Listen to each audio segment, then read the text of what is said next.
जय जगन्नाथ दर्शक बंधु आम यूट्यूब चैनल श्रीकृष्ण स्टूडियो आपण को स्वागत। बंधुगण आज आम जानिबा 30 मई 2020 शनिवार दिन द्वादश राशि राशिफल विषय में। दैनिक राशिफल चंद्रंक गोचर गणना को नहीं आधारित एवं चंद्रंक गोचर गणना आम जीवन में बहुत प्रभाव पकई थाए। तो आसंतु सर्वप्रथमे जानिबा आज तिथि राशि नक्षत्र विषय में। आज होची 30 मई 2020 शनिवार ज्येष्ठ शुक्ल पक्ष अष्टमी रात्र 7 घंटा 58 मिनिट गते नवमी। आज मघा नक्षत्र प्रातः 6 घंटा 3 मिनिट गते पूर्वा फाल्गुनी नक्षत्र। आज सिंह चंद्र ओहरात्र। आज शुद्ध शुभ बेला होची दिवा 10 घंटा 12 मिनिट रु 12 घंटा 18 मिनिट पर्यंत। आज सूर्योदय प्रातः 5 घंटा 11 मिनिट। आज सूर्यास्त संध्या 6 घंटा 31 मिनिट। आज पर्वोत्सव शुक्र पश्चिमास्त। आज नवजात शिशुर सिंह राशि। आज शुभ पाई जप ओम दक्षिण कालिकाय नमः। तो बंधुगण आसंतु जानिबा आज द्वादश राशि राशिफल विषय रे। ता पूर्वरु आम चैनल को जो माने नुआ करी आछंती तले थिबा लाल रंगर सब्सक्राइब बटन को दबाई आम चैनल को सब्सक्राइब करंतु ओ पाखरे थिबा घंटी बटन को दबाई ऑल रे सिलेक्ट करंतु काहे कि ना आमे अपलोड करूथवा प्रत्येक वीडियो रो नोटिफिकेशन सर्व प्रथमे पाई परिबे। प्रथमे जानिबा मेष राशि विषय रे। पंचम भाव रे चंद्रंक गोचर समस्त क्षेत्र विद्यार्थी मानक पई शुभ समाचार नेकी आसीबो। मानसिक शांति मिलिबो तथा भविष्यत को नहीं थिबा चिंतार समाधान हेबो। आपनक महत्वाकांक्षा चरम रे रहिबो। परिवार रे सुखद वातावरण लागि रहिबो। आपनक भाई भौणीक सहित किछि असमंजस्य स्थिति देखा दे पारे किंतु चर्चा द्वारा आपण मतभेद दूर करि परिबे। मानसिक शांति और प्रसन्नता प्राप्ति हेबो। प्रेम संबंध रे किछि मनमालिन्य हेबार आशंका रहिछि। आर्थिक स्थिति रे सुधार आसीबो। नगद अर्थ समस्या देखा दे पारे। आपनक मान सम्मान और प्रतिष्ठा रे वृद्धि घटिबो। समाज रे आपण किछि सकारात्मक परिवर्तन आनिबे। त्वचा संबंधी रोगरु मुक्ति मिलिबो और स्वास्थ्य अवस्था उत्तम अनुकूल रहिबो। आपनक एकाग्रता रे मध्य विकास हेबो। आज आपण गोमाता को खाइबा को दियंतु शुभ फल पाइबे। आपनक पई शुभ रंग कमला और शुभ संख्या 4। आसंतु जानिबा वृष राशि विषय रे। आपनक चतुर्थ भाव रे चंद्रंक गोचर आपनक स्वभाव तथा कार्यशैली रे स्व अवलोकनर अवसर प्रदान करिबो। भविष्यत योजनार विचार करिबे। कोनसी अवसर को आपण हाथ छड़ा करंतु नाही। विद्यार्थी माननकु अधिक आत्मविश्वास कारणरू हानि हेबार संभावना रहिछि। मातांक सहित किछि वैचारिक मतभेद देखा दे पारे। घरर साजसज्जा जनित व्यय रे वृद्धि घटिबो किंतु पितांक मार्गदर्शनरू लाभ पाइबे। ससुर घर पक्षरु संपर्क रे सुधार आसीबो। गृह परिवारर कोनोसी सदस्यंक स्वास्थ्य समस्या को नहीं आपण सामान्य चिंतित रहिबे। परिवार सदस्यंक सहित समय व्यतीत करिबे। धनर हानि कारणरू किछि कार्य रे अस्थायी अवरोध उत्पन्न हेबार संभावना रहिछि। संचित निवेश मध्य बुझी विचारी करिबा उचित। वाणिज्य व्यवसाय क्षेत्र रे विस्तार योजना रे कार्य करिबे। आपण को किछि मानसिक चिंता हैरान करि पारे। मन को एकाग्रता तथा शांति रखिबार प्रयास करंतु। आज आपण भगवान गणेशंकु दुब अर्पण करंतु शुभ फल पाइबे। आपनक पई शुभ रंग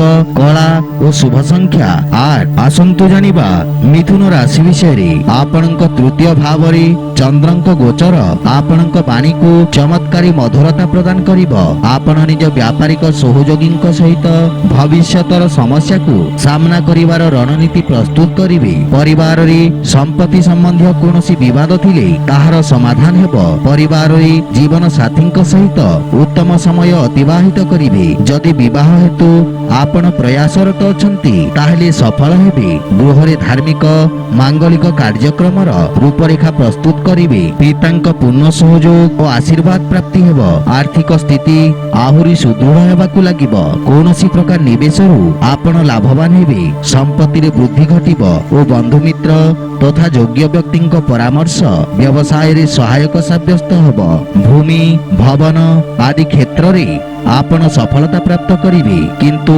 ମାତାଙ୍କ ସ୍ୱାସ୍ଥ୍ୟର ବିଶେଷ ଧ୍ୟାନ ରଖନ୍ତୁ।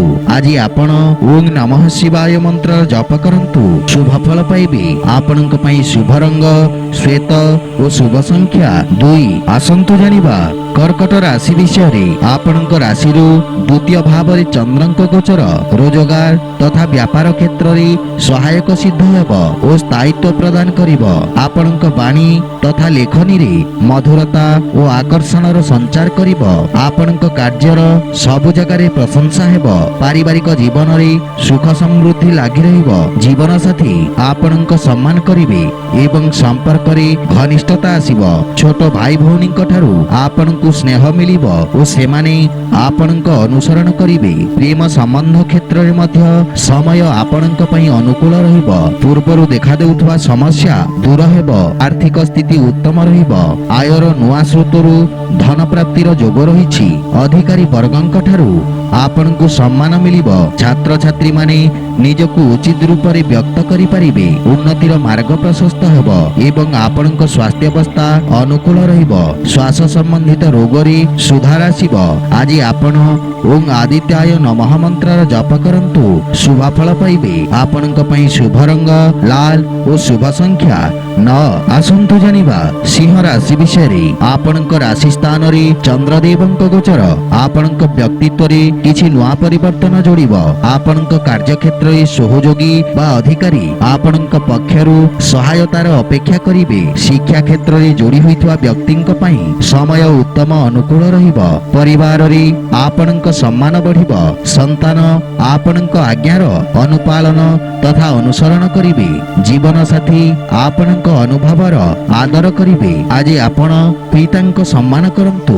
ପରିବାରରେ ଯଦି କୌଣସି ମତଭେଦ ପୂର୍ବରୁ ରହିଛି ତାହାର ଆଜି ନିବାରଣ ହୋଇପାରେ। ପ୍ରେମ ଜୀବନରେ ମଧୁରତା ଆସିବ। ବଡ଼ ଭାଇ ଭଉଣୀ ତଥା ପରିବାରର ବରିଷ୍ଠ ସଦସ୍ୟଙ୍କ ସ୍ୱାସ୍ଥ୍ୟର ବିଶେଷ ଧ୍ୟାନ ରଖନ୍ତୁ। ଆର୍ଥିକ ସ୍ଥିତିରେ ମଧ୍ୟ ସୁଧାର ଆସିବ। ସଞ୍ଚୟ କରିବାର ପ୍ରୟାସ କରି ଆପଣ ସଫଳ ହେବେ। ଆପଣ ନିଜ ଭବିଷ୍ୟତର ଆର୍ଥିକ ଆବଶ୍ୟକତା ପ୍ରତି ସଜାଗ ରହିବେ। ଆପଣଙ୍କ ସ୍ୱାସ୍ଥ୍ୟ ଉତ୍ତମ ଅନୁକୂଳ ରହିବ। ଆଜି ଆପଣ ଆବଶ୍ୟକ ଥିଲେ ଯାତ୍ରା କରନ୍ତୁ, ଅନ୍ୟଥା କ୍ଷତିର ସମ୍ଭାବନା ରହିଛି। ଆଜି ଆପଣ ଓಂ ଗଂ ଗଣପତେ ନମଃ ମନ୍ତ୍ର ଜପ କରନ୍ତୁ, ଶୁଭ ଫଳ ପାଇବେ। ଆପଣଙ୍କ ପାଇଁ ଶୁଭ ରଙ୍ଗ ହଳଦିଆ ଓ ଶୁଭ ସଂଖ୍ୟା 6। ଆସନ୍ତୁ ଜାଣିବା କନ୍ୟା ରାଶି ବିଷୟରେ। ଆପଣଙ୍କ ରାଶିରୁ ଚନ୍ଦ୍ରମାଙ୍କ ଦ୍ୱାଦଶ ଭାବରେ ଗୋଚର ଆପଣଙ୍କୁ ମାନସିକ ବିଚଳିତ କରିବ। ଖର୍ଚ୍ଚରେ ସାମାନ୍ୟ ବୃଦ୍ଧି କାରଣରୁ ମନ ବ୍ୟଥିତ ରହିପାରେ। ବ୍ୟାପାର ବାଣିଜ୍ୟ ସାମାନ୍ୟ ରହିବ। ସାମାଜିକ ସେବାରେ ତନ ମନ ଓ ଧନରୁ ସହଯୋଗ ଦେବେ, କିନ୍ତୁ ନିଜ ବାଣୀରେ ନିୟନ୍ତ୍ରଣ ରଖନ୍ତୁ। କାର୍ଯ୍ୟକ୍ଷେତ୍ରରେ ଅନାବଶ୍ୟକ ବାଦ ବିବାଦରୁ ଦୂରେଇ ରହିବା ଉଚିତ। ପାରିବାରିକ ସଦସ୍ୟଙ୍କ ସହଯୋଗ ମିଳିବାରେ ସମସ୍ୟା ଦେଖାଦେଇପାରେ ଏବଂ ପାରିବାରିକ ଖର୍ଚ୍ଚରେ ନିୟନ୍ତ୍ରଣ କରିବା ଆବଶ୍ୟକ। ଘର ପରିବାରର ସମସ୍ତ ସମସ୍ୟାର ସମାଧାନ ଧୈର୍ଯ୍ୟ ସହିତ କରିବାରେ ସଫଳ ହେବେ। ପ୍ରେମ ଜୀବନ ସୁଖଦ ଅନୁଭୂତି ଦେବ।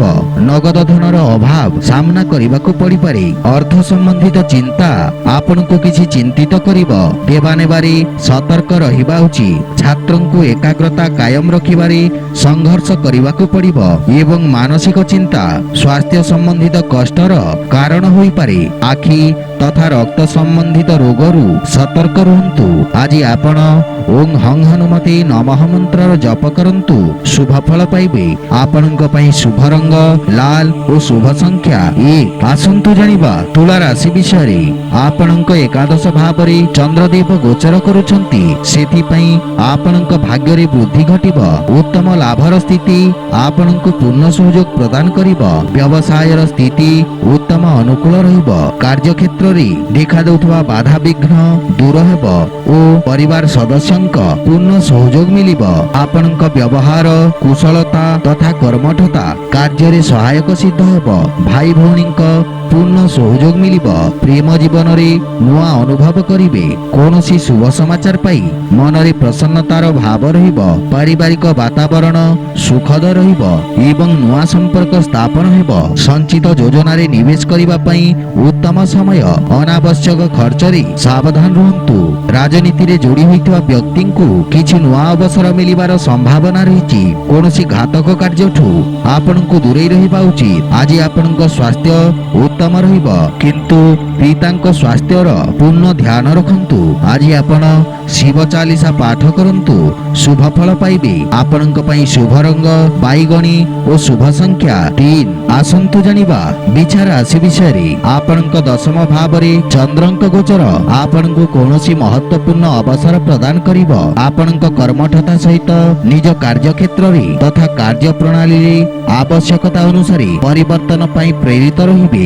ଆପଣଙ୍କ ଦ୍ୱାରା ନିଆଯାଇଥିବା ନିର୍ଣ୍ଣୟ ସ୍ୱର୍ଣ୍ଣିମ ଭବିଷ୍ୟତର ମୂଳଦୁଆ ରଖିବ। ଜୀବନ ସାଥୀ ଆପଣଙ୍କ ସମସ୍ତ ପ୍ରୟତ୍ନରେ ଆପଣଙ୍କ ପୂର୍ଣ୍ଣ ସହଯୋଗ କରିବେ। ସନ୍ତାନଙ୍କ ଭବିଷ୍ୟତ ପ୍ରତି ଆପଣ ଚିନ୍ତିତ ହେବେ। ପାରିବାରିକ ସ୍ଥିତି ଆପଣଙ୍କ ପକ୍ଷରେ ରହିବ ଏବଂ ପିତାଙ୍କ ମାର୍ଗଦର୍ଶନ ବା ସହଯୋଗ ମିଳିବ। ଭାଇ ଭଉଣୀଙ୍କ ସମ୍ପର୍କରେ ସୁଧାର ଆସିବ, କିନ୍ତୁ ପ୍ରେମ ଜୀବନରେ ଅଧିକ ଉପେକ୍ଷା ନିରାଶାର କାରଣ ହୋଇପାରେ।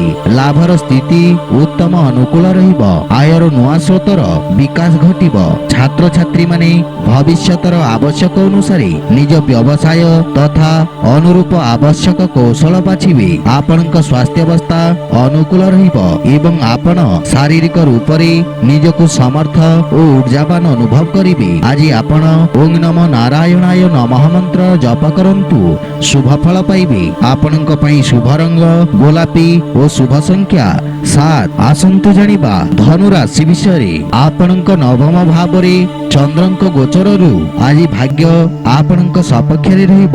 ପୂର୍ବରୁ ଅଟକି ରହିଥିବା କାର୍ଯ୍ୟରେ ଗତି ଆସିବ, କିନ୍ତୁ କିଛି ମାନସିକ ଚିନ୍ତା ଲାଗି ରହିପାରେ। ଆପଣ ପରାକ୍ରମୀ ତଥା କର୍ମଠ ରହିବେ। କାର୍ଯ୍ୟକ୍ଷେତ୍ରରେ ସମସ୍ତ ବାଧା ଦୂର କରି ସଫଳତା ପାଇବେ। ବ୍ୟବସାୟିକ ବ୍ୟସ୍ତତା କାରଣରୁ ପରିବାରରେ କମ ସମୟ ଦେବେ, କିନ୍ତୁ ପରିବାରର ପୂର୍ଣ୍ଣ ସହଯୋଗ ପ୍ରାପ୍ତି କରିବେ। ଜୀବନ ସାଥୀଙ୍କ ସହିତ ସମ୍ପର୍କରେ ସୁଧାର ହେବ ଓ ପ୍ରେମର ଭାବ ରହିବ। ପାରିବାରିକ ଜୀବନ ଶାନ୍ତି ଓ ସୁଖମୟ ରହିବ। ଭାଇ ଭଉଣୀଙ୍କ ସହିତ ଉତ୍ତମ ସମୟ ବ୍ୟତୀତ କରିବେ ଏବଂ ପିତାଙ୍କ ଆଶୀର୍ବାଦ ମଧ୍ୟ ମିଳିବ। ପ୍ରେମ ଜୀବନରେ ନବୀନତା ଆସିବ। ବିଦ୍ୟାର୍ଥୀ ଛାତ୍ରଛାତ୍ରୀମାନଙ୍କୁ ବନ୍ଧୁମିତ୍ରଙ୍କ ସହଯୋଗ ମିଳିବ। ଆପଣଙ୍କ ଆର୍ଥିକ ସ୍ଥିତି ଉତ୍ତମ ରହିବ। ସଞ୍ଚିତ ନିବେଶ ପାଇଁ ଆର୍ଥିକ ସ୍ଥିତି ଓ ସମୟ ଅନୁକୂଳ ରହିବ। ରାଜନୈତିକ ବ୍ୟକ୍ତିଙ୍କ କ୍ଷେତ୍ରରେ ଖ୍ୟାତି ତଥା ପ୍ରଭାବ କ୍ଷେତ୍ରରେ ବିସ୍ତାର ଘଟିବାର ଯୋଗ ରହିଛି। ଆପଣ ନିଜ କାର୍ଯ୍ୟରେ କିଛି ଶିଥିଳତା ଅନୁଭବ କରିବେ। ଆପଣଙ୍କ ସ୍ୱାସ୍ଥ୍ୟାବସ୍ଥା ଉତ୍ତମ ରହିବ। ଗଣ୍ଠି ତଥା ଅସ୍ଥି ସମ୍ବନ୍ଧୀୟ ରୋଗରୁ ସାବଧାନ ରହିବା ଆବଶ୍ୟକ। ଆଜି ଆପଣ ଗହମ ତଥା ଗୁଡର ଦାନ କରନ୍ତୁ, ଶୁଭ ଫଳ ପାଇବେ। ଆପଣଙ୍କ ପାଇଁ ଶୁଭ ରଙ୍ଗ ହଳଦିଆ ଓ ଶୁଭ ସଂଖ୍ୟା 4। ଆସନ୍ତୁ ଜାଣିବା ମକର ରାଶି ବିଷୟରେ। ମକର ରାଶିର ଜାତକ ବ୍ୟକ୍ତିଙ୍କ ପାଇଁ ଅଷ୍ଟମ ଭାବରେ ଚନ୍ଦ୍ରଙ୍କ ଗୋଚର ଗୁପ୍ତ ଶତ୍ରୁଙ୍କୁ ସକ୍ରିୟ କରିବ। ଆପଣଙ୍କ କାର୍ଯ୍ୟର ଅନ୍ତିମ ସମୟରେ ଅବରୋଧ ଉତ୍ପନ୍ନ ହୋଇପାରେ। ଅତଃ କୌଣସି ବି କାର୍ଯ୍ୟ ପୂରଣ ନ କରିବା ପର୍ଯ୍ୟନ୍ତ ସାର୍ବଜନିକ କରନ୍ତୁ ନାହିଁ। ପରିବାରର କୌଣସି ସଦସ୍ୟଙ୍କ ସହିତ ମତଭେଦ ଦେଖାଦେଇପାରେ, କିନ୍ତୁ ଆପଣ ନିଜ ବାଣୀର କୌଶଳରେ ସମସ୍ତଙ୍କୁ ପ୍ରଭାବିତ କରିବେ। ଜୀବନ ସାଥୀଙ୍କ ସହିତ ସମ୍ପର୍କରେ ଘନିଷ୍ଠତା ଆସିବ। ପିତାଙ୍କ ସ୍ୱାସ୍ଥ୍ୟାବସ୍ଥାର ଧ୍ୟାନ ରଖନ୍ତୁ। ନିଜ କ୍ରୋଧ କାରଣରୁ ଆପଣଙ୍କ ସମ୍ପର୍କ ଖରାପ ହୋଇପାରେ। ବନ୍ଧୁ ମିତ୍ର ପ୍ରେମ ସମ୍ବନ୍ଧ ମାନସିକ ଶାନ୍ତି ଓ ପ୍ରସନ୍ନତା ପ୍ରଦାନ କରିବେ। ଆର୍ଥିକ ସ୍ଥିତି ମଧ୍ୟମ ଧରଣର ରହିବ। କୌଣସି ପ୍ରକାର ନିବେଶ ସମ୍ବନ୍ଧିତ ନିର୍ଣ୍ଣୟ ହାନିକାରକ ସାବ୍ୟସ୍ତ ହେବ। ବିଦ୍ୟାର୍ଥୀ ମାନଙ୍କୁ ଆଶାତୀତ ସଫଳତା ପାଇବା ପାଇଁ ଅଧିକ ସଂଘର୍ଷ କରିବାକୁ ପଡ଼ିବ। ବ୍ୟାପାର ବାଣିଜ୍ୟରେ ପ୍ରତିସ୍ପର୍ଦ୍ଧା ବଢ଼ିବ। ମାନସିକ ଚିନ୍ତା ସ୍ୱାସ୍ଥ୍ୟ ଖରାପ କରିପାରେ। ବିଶେଷ ରୂପରେ ଅନିୟମିତ ରକ୍ତଚାପ ରୋଗୀ ନିଜର ବିଶେଷ ଧ୍ୟାନ ରଖିବା ଆବଶ୍ୟକ। ଆଜି ଆପଣ ହନୁମାନ ଚାଲିସା ପାଠ କରନ୍ତୁ, ଶୁଭ ଫଳ ପାଇବେ। ଆପଣଙ୍କ ପାଇଁ ଶୁଭ ରଙ୍ଗ ନୀଳ ଓ ଶୁଭ ସଂଖ୍ୟା 8। ଆସନ୍ତୁ ଜାଣିବା କୁମ୍ଭ ରାଶି ବିଷୟରେ। ଆପଣଙ୍କ ସପ୍ତମ ଭାବରେ ଚନ୍ଦ୍ରଦେବଙ୍କ ଗୋଚର ଆପଣଙ୍କୁ ଆର୍ଥିକ ତଥା ବ୍ୟବସାୟିକ ଚାପରୁ ମୁକ୍ତି ପ୍ରଦାନକାରୀ ରହିବ।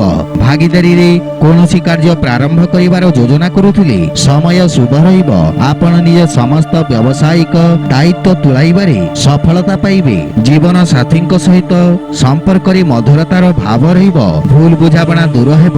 ପ୍ରେମ ଜୀବନରେ ଏକ ନୂଆ ପ୍ରାରମ୍ଭ କରିପାରିବେ। କୌଣସି ବି କାର୍ଯ୍ୟର ପ୍ରାରମ୍ଭ ମାତା ପିତାଙ୍କ ଆଶୀର୍ବାଦ ନେଇକି କରନ୍ତୁ, ସଫଳତା ପାଇବେ। ସନ୍ତାନଙ୍କ ଭବିଷ୍ୟତ ସମ୍ବନ୍ଧୀୟ ସମସ୍ୟା ଆପଣଙ୍କୁ ଚିନ୍ତିତ କରିବ। ଆର୍ଥିକ ସ୍ଥିତି ମଜବୁତ ରହିବ ଏବଂ ଆଂଶିକ ଲାଭ ମଧ୍ୟ ପାଇପାରିବେ। ରାଜକୀୟ ପକ୍ଷରୁ ଧନାର୍ଜନରେ ସଫଳତା ମିଳିବ। ସହଯୋଗୀଙ୍କ ସମର୍ଥନରେ ନିଜ ଲକ୍ଷ୍ୟକୁ ହାସଲ କରିପାରିବେ। ବିଦ୍ୟାର୍ଥୀ ଛାତ୍ରଛାତ୍ରୀ ମାନଙ୍କୁ କିଛି ନୂଆ ଶିଖିବାର ତଥା ବ୍ୟବହାରିକ ରୂପରେ ପ୍ରୟୋଗ କରିବାର ଅବସର ମିଳିବ। ପେଟ ସମ୍ବନ୍ଧିତ ରୋଗର ବିଶେଷ ଧ୍ୟାନ ରଖନ୍ତୁ। ବ୍ୟାୟାମ ତଥା ପ୍ରାଣାୟାମକୁ ଦୈନିକ ଦିନଚର୍ଯ୍ୟାରେ ସାମିଲ କରିବାକୁ ପ୍ରୟାସ କରନ୍ତୁ। ଆଜି ଆପଣ ବଜରଙ୍ଗ ବାଣ ପାଠ କରନ୍ତୁ, ଶୁଭ ଫଳ ପାଇବେ। ଆପଣଙ୍କ ପାଇଁ ଶୁଭ ରଙ୍ଗ କଳା ଓ ଶୁଭ ସଂଖ୍ୟା 1। ଆସନ୍ତୁ ଜାଣିବା ମୀନ ରାଶି ବିଷୟରେ। ଆଜି ଆପଣଙ୍କ ଷଷ୍ଠ ଭାବରେ ଚନ୍ଦ୍ରଙ୍କ ଗୋଚର ଆପଣଙ୍କ ବୁଦ୍ଧି ବଳ ଓ ପରାକ୍ରମରେ ବୃଦ୍ଧି କରିବ। ଆପଣ ସମସ୍ତ ଶତ୍ରୁମାନଙ୍କ ନାଶ କରିବେ। ଖାଦ୍ୟ ସମ୍ବନ୍ଧୀୟ ବ୍ୟାପାରୀମାନଙ୍କୁ ବିଶେଷ ଲାଭ ମିଳିବ। ଦୈନିକ ବ୍ୟବସାୟୀ ମାନଙ୍କ ସ୍ଥିତି ସାମାନ୍ୟ ରହିବ। ସନ୍ତାନର ପ୍ରତୀକ୍ଷା କରିଥିବା ବ୍ୟକ୍ତିଙ୍କୁ ଆଜି ଶୁଭ ସମାଚାର ମିଳିବାର ସମ୍ଭାବନା ରହିଛି। ଜୀବନ ସାଥୀଙ୍କ ସ୍ୱାସ୍ଥ୍ୟର ବିଶେଷ ଧ୍ୟାନ ରଖନ୍ତୁ। ପାରିବାରିକ ସୁଖ ସମୃଦ୍ଧିରେ ମଧ୍ୟ ବୃଦ୍ଧି ଘଟିବ। ମାତା ପିତାଙ୍କ ସହଯୋଗ ପ୍ରାପ୍ତି ହେବ ତଥା ଭବିଷ୍ୟତ ଯୋଜନାରେ ଚର୍ଚ୍ଚା କରିବେ। ସମସ୍ୟାର ସମାଧାନର ରାସ୍ତା ଖୋଜିବାରେ ସଫଳ ହେବେ। ପୈତୃକ ସମ୍ପତ୍ତି ମିଳିବାର ଯୋଗ ରହିଛି। ଆପଣଙ୍କ ପାଇଁ ଆର୍ଥିକ ସ୍ଥିତି ଉତ୍ତମ ରହିଛି। ନିଜ ସୁଖ ସୁବିଧାରେ ଧନର ଅପବ୍ୟୟ ଠାରୁ ଦୂରେଇ ରୁହନ୍ତୁ। ନିଜ ବ୍ୟବସାୟର ବିସ୍ତାରରେ ନିବେଶ କରିବା ଲାଭପ୍ରଦ ସାବ୍ୟସ୍ତ ହେବ। ବନ୍ଧୁ ମିତ୍ରଙ୍କ ସହଯୋଗରୁ ସମସ୍ତ କାର୍ଯ୍ୟରେ ସଫଳତା ପାଇପାରିବେ। ଛାତ୍ରଛାତ୍ରୀ ମାନଙ୍କୁ ଗୁରୁଜନଙ୍କ ଆଶୀର୍ବାଦ ମିଳିବ ଏବଂ ସ୍ୱାସ୍ଥ୍ୟ ସମସ୍ୟାରେ ସୁଧାର ଆସିବ। ଶାରୀରିକ ବା ମାନସିକ ରୂପରେ ସୁସ୍ଥ ଓ ସ୍ଫୂର୍ତ୍ତିବାନ ଅନୁଭବ କରିବେ। ଆଜି ଆପଣ ଭଗବାନ ସୂର୍ଯ୍ୟଙ୍କୁ ଜଳ ଅର୍ପଣ କରନ୍ତୁ, ଶୁଭ ଫଳ ପାଇବେ। ଆପଣଙ୍କ ପାଇଁ ଶୁଭ ରଙ୍ଗ ଆକାଶୀ ଓ ଶୁଭ ସଂଖ୍ୟା 7। ତ ବନ୍ଧୁଗଣ, ଏହା ଥିଲା 30 ମଇ 2020 ଶନିବାର ଦିନର ଦ୍ୱାଦଶ ରାଶିର ରାଶିଫଳ ବିଷୟରେ। ଯଦି ଭିଡିଓଟି ଆପଣମାନଙ୍କୁ ଭଲ ଲାଗିଥାଏ ଲାଇକ୍ ସେୟାର ଓ କମେଣ୍ଟ କରି ଜଣାନ୍ତୁ ଏବଂ ଏହିପରି ନିତିଦିନ ନିଜ ରାଶିଫଳ ବିଷୟରେ ଜାଣିବା ପାଇଁ ଆମ ଚ୍ୟାନେଲକୁ ସବସ୍କ୍ରାଇବ କରନ୍ତୁ ଓ ପାଖରେ ଥିବା ଘଣ୍ଟି ବଟନକୁ ଦବାଇ ଅଲ୍ ରେ ସିଲେକ୍ଟ କରନ୍ତୁ। ଜୟ ଜଗନ୍ନାଥ।